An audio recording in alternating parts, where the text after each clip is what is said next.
ex ko. Pero hanggang ngayon, hinahabol niya pa rin ako. Akala niyo nakakakilig? Hantayin niyo malaman yung kwento ko. Hi, ako si Jiro. At grade 12 na ako ngayon. And hindi pa ako nakakahanap ng bago akong girlfriend dahil sa ex ko. Uy Jiro, sabay na tayo uwi. Siya si Faye. Ex-girlfriend ko last 5 months lang. Nagkakilala kami nung unang pasok ko ng grade 12. Nagbabalak na ako lumipat ng lugar para lang hindi ko siya maging classmate or schoolmate. Tanggap ko na nga ngayong senior high school ko, wala na akong magiging girlfriend pa. Dahil lagi na lang siya nakabuntot sa akin. Ang akala nga ng buong school, girlfriend ko pa rin siya Maganda si Faye. Chinita, magandang ngiti, matangos ilong, maputi. Halos lahat ng appearance niya maganda. Bakit ko siya iniwalayan? Napaka-toxic at manipulative niya kasi. Anong sabay? Mamaya ano pa isipin ng mga tao sa paligid?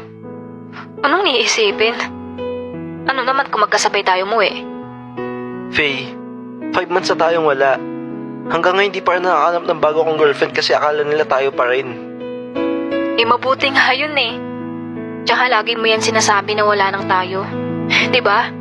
Lagi kang nangangako sa akin na kahit anong sabihin mo pagdating sa hiwalayan, huwag akong maniniwala sa'yo. Sabi mo sa akin, hindi mo ako hihiwalayan. Dati yun, nung di ko pa kilala ugali mo. Bakit? Ikaw din naman pangit ugali mo Wala naman tayo. Kaya nga tayo naghiwalay para wala ng gulo For your information, hindi ako pumayag sa hiwalayan natin. Ikaw lang yung nag-walk out. Ewan ko sa'yo. Nag-walk out na naman siya. Kaya type na type kita Napaka-torpe mo.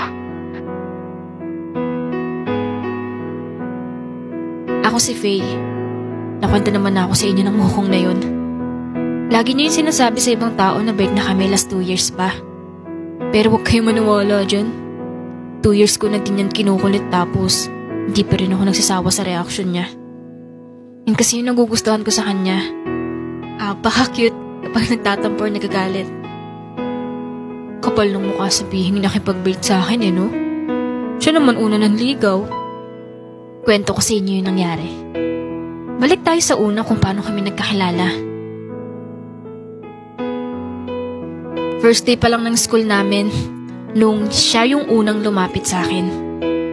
Hi. Hello.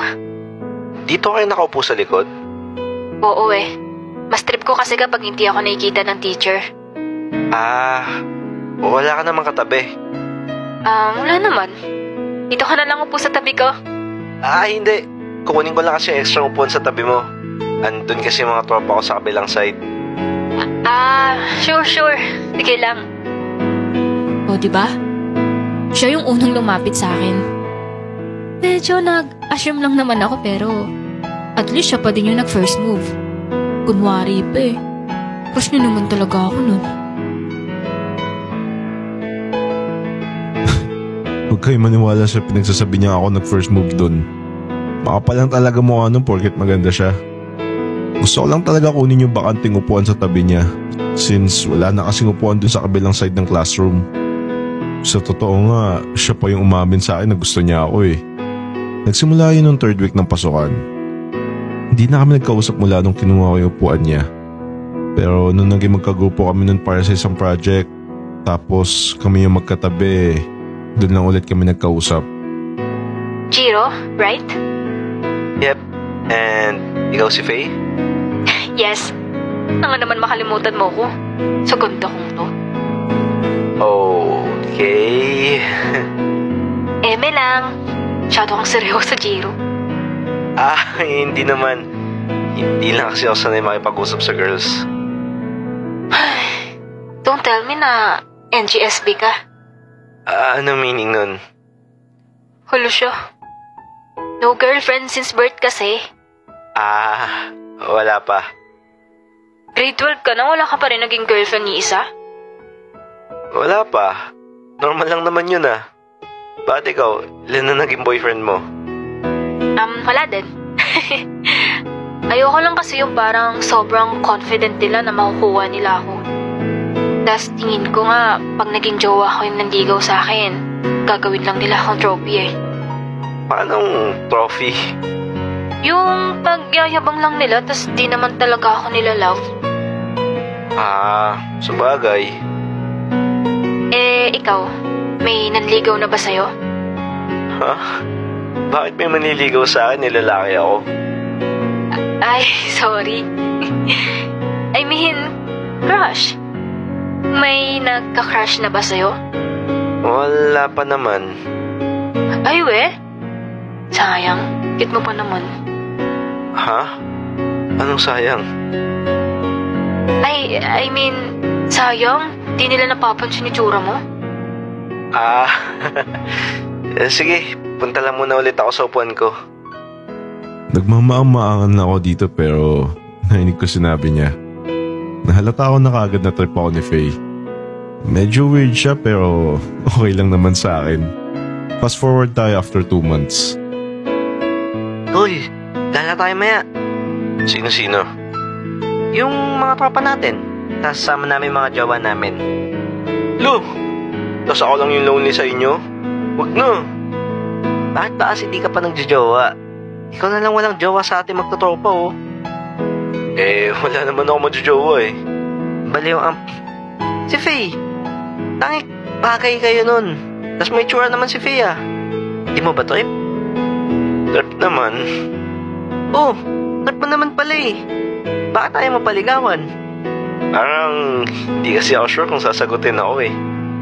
Tanga, di mo ba nakikita lagi nakatingin sa'yo yun? Paano sa akin nakatingin? Sa'yo lagi nakatitig yun. Tuwing nagle-lectures yung mga teachers natin. Di ko napapansin. Malamang, di mo mapapansin. Ito yung titingin ka sa direction niya, lagi siyang umiiwas eh. Sure ka? Oo nga. Kung ako sa'yo pre, ligawan mo na. At yun nga yung nangyari. Hindi ko naman talaga intention sana magka-jowa that time. Nadala lang ako ng mga tropa ko kasi halos lahat sila may jowa na. Kaya ayun, tinanong ko si Faye kung available siya mamayang uwian. Faye! Yo! Available ka ba mamayang uwian? Ha? Available saan? Ayain sana kita mag-milk tea. Oo. Free naman ako. Pero, what's the occasion? Wala lang. Trip ko lang sana.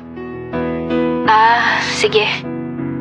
After ng klase namin, pumunta kami dun sa bilihan ng milk tea. Kapag walang tao dun sa shop, bahala ko sana maminsaan niya. Pagdating namin, sakto naman at walang tao. Ano sa'yo?